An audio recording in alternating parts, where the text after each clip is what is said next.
SOS Children's Village Shillong Mantagasngi kalapenlong ya ka program ka bakarpang kata ka annual day celebration ya ka balapenlong ha SOS Children Village Shillong kabadon ha Umiam ha Bhoi district ha kani ka annual day celebration lawan basakilang do bawan sakiat Shabong District Child Protection Officer ha ka jingyadon lang u Amar Jyoti Sharma Director SOS Children's Village Shillong lembat kiwe ha kani ka sngi lapan shit penshingan da ka jingya shimbenta jonggi khna ha ka jingshat bat ki jingruai bat ha ka bakut jong kani ka program na kaliang ginong panyai ka SOS kila sam ya ki khusnam sha ki khna ki balalej bani shimbenta ha ki jiya ko bapher ki balapanlong ha district level bat shabar ka district kani ka longkum ka dak ka jingai men sim ban pinslur ya ki khna ki badon ha kani SOS Children's Village Shillong ba kindang le bha shushu ha ka jingim jongki shakhman.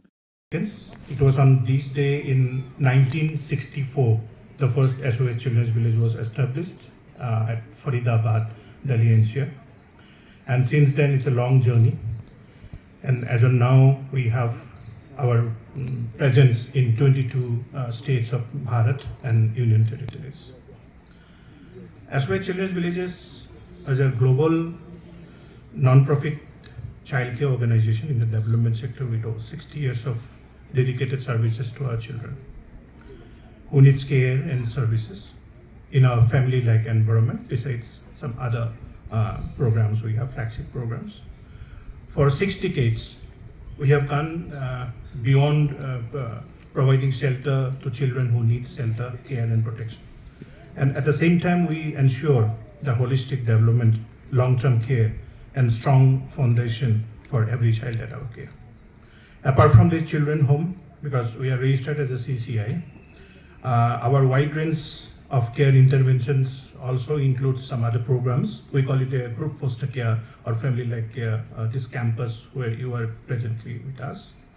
Then we have a family strengthening program. We work in the communities, the children and their caregivers, the mothers.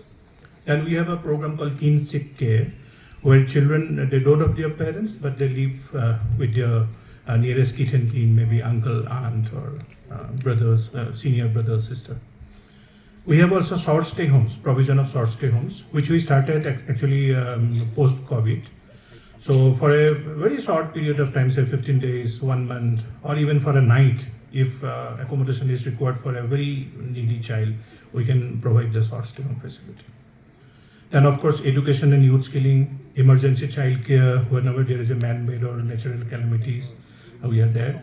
And special needs child care. We have a very special village at Bhopal, in a 27 acres of campus, where all the children living inside the campus are specially able children.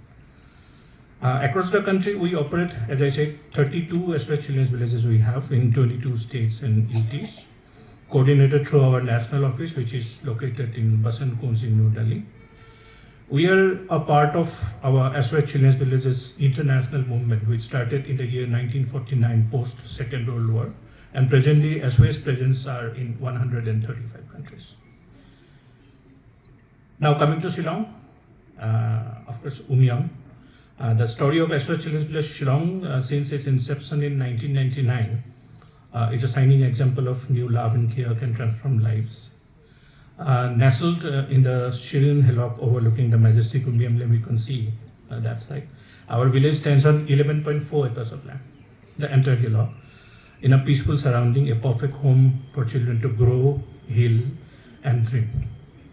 The journey began even earlier in 1998, in fact, 1 year before, with just a few rented homes at the MEPDCL colony in Barapani, where 5 SOS mothers lovingly cared for 40 children there.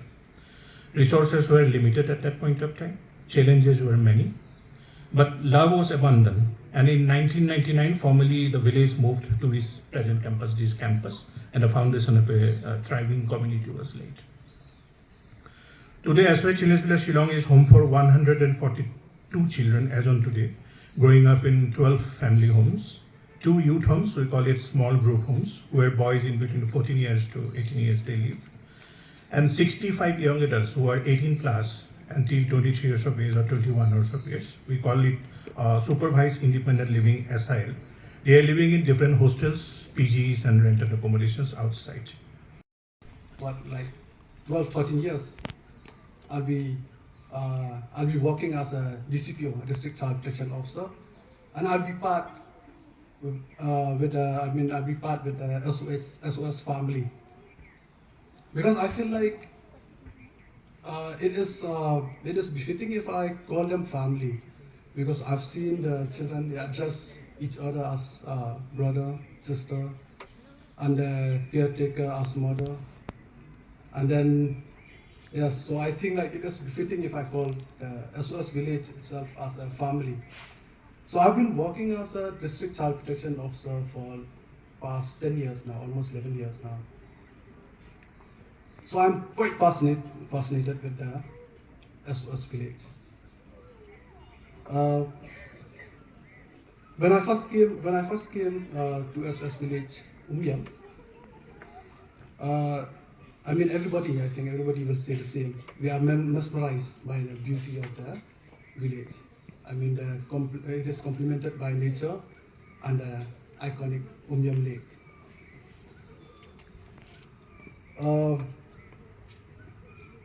The first when I came here at that time it was Sapdhan.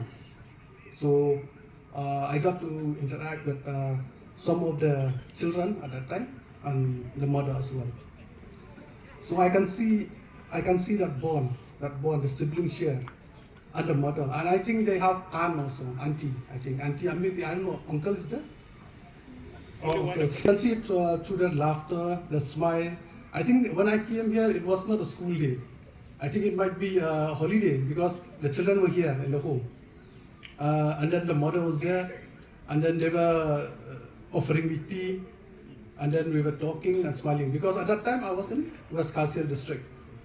So some of the children from West Kharsail were placed here in SOS village. That's how I came to SOS village Umiam.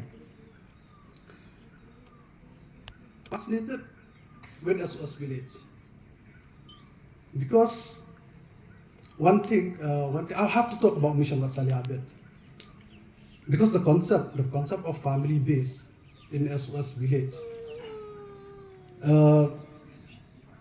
when I see it, I mean, just looking at it, an institutionalization of a child in a children's home or a CCI, as I have said that you are registered under as a CCI children's home. Now this concept was started back in 19th century by Charles Loring, and then we are taught, I mean we got training on attachment theory.